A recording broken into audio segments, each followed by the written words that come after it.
Guys, আজকে এসেছি good morning breakfast. তো আজকে আমি ব্রেকফাস্টের ভিতরে আমি সুজির হালুয়া খাবো। তো গাইস, আপনাদের ভালো লাগলে অবশ্যই আমার কাছে এসে পড়ো আর খেয়ে দেখি কেমন হয়েছে। আমি নিজে বানিয়েছি তো।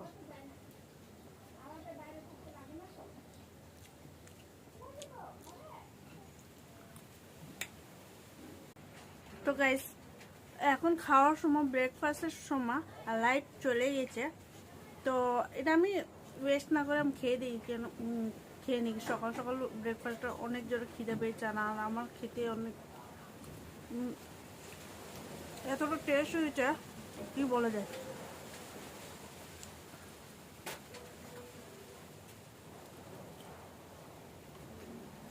অনশন দারুন, অনশন। আপনাদের খাওয়ার ইচ্ছা তাহলে খেয়ে নেওয়া।